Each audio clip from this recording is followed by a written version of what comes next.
If losing your job over a post is wrong, then how is losing someone's life over an opinion ever okay? Can someone answer that for me? I mean, we all see it now. People getting fired, suspended, some even ostracized over something they posted or said online, and immediately people are bashing the employers, saying how unfair it is, that it's not right, claiming that employees should have freedom of speech regardless of what they say. But then someone loses their life over speech, and those same people claiming unfairness act like death is just a part of the debate. Where does that even sound close to right? Let's talk about it. So, a couple of days ago, I posted a video about my thoughts on the shooting of Charlie Kirk.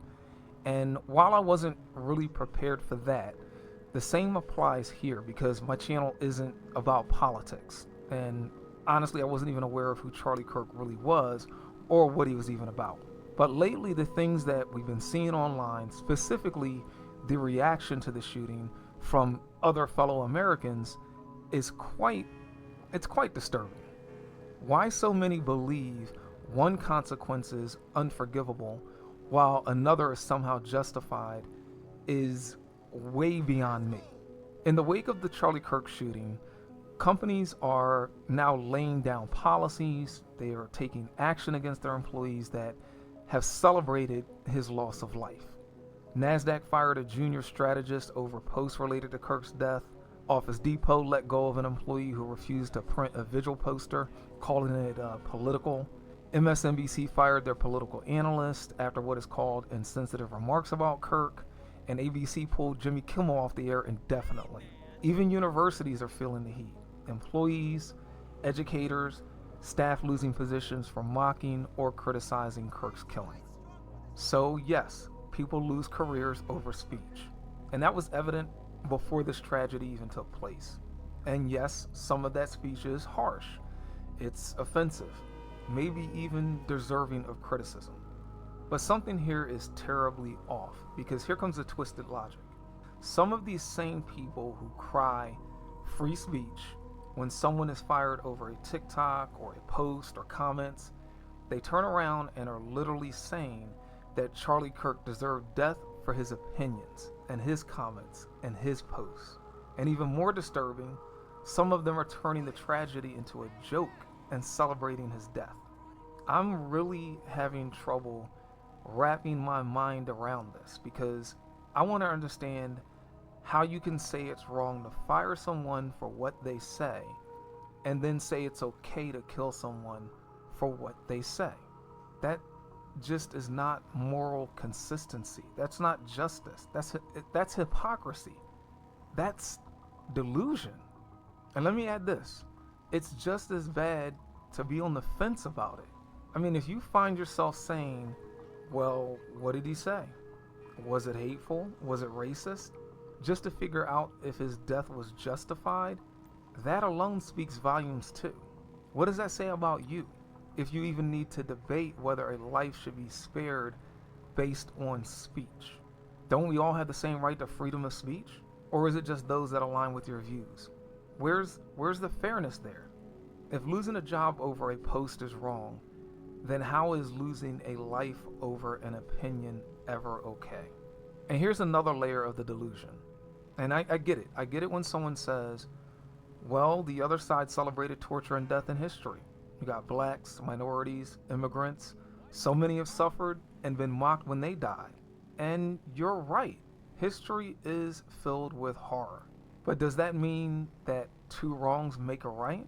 Does it mean we repeat the same cycle, celebrating more violence and more death? That's not justice.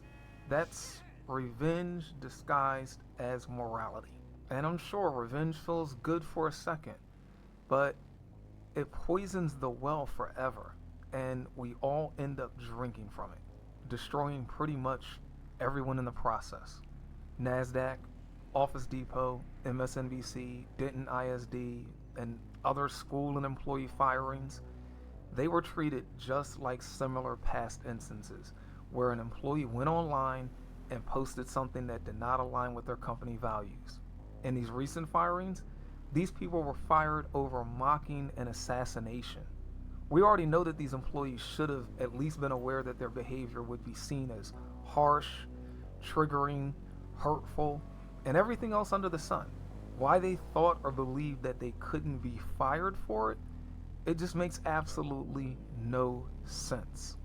And mind you, each of these firings are about jobs, careers, nothing physical, nothing life or death.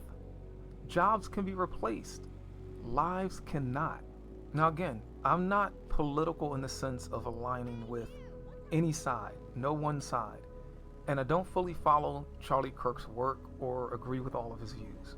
But here's what I do know: no opinion is worth a human life. If you believe someone should lose a job for speech, fine, that's one thing. We should be able to understand those consequences in this world. But if you believe someone should die for speech, it's just crossing into a place where morality has died too. And again, I'm going to be open and honest about this.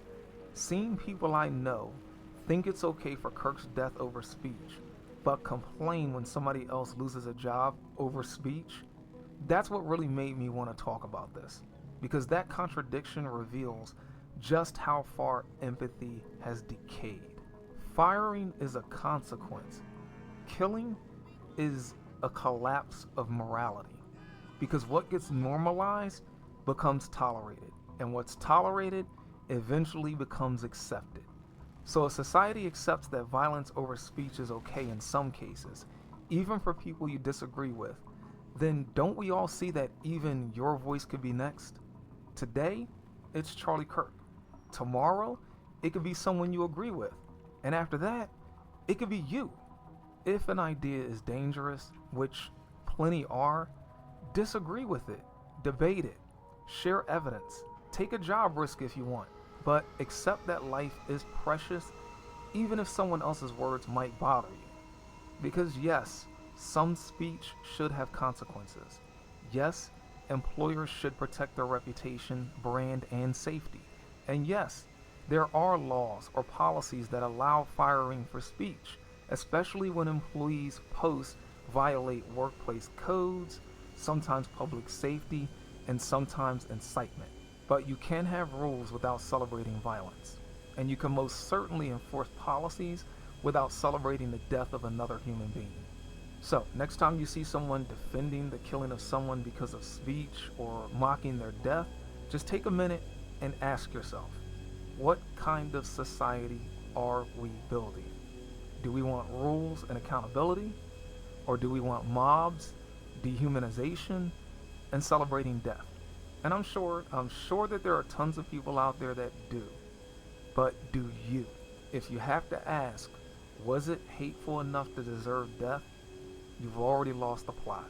I know you've seen a lot of these posts online and a lot of consequences being handed out to those that are, posting this.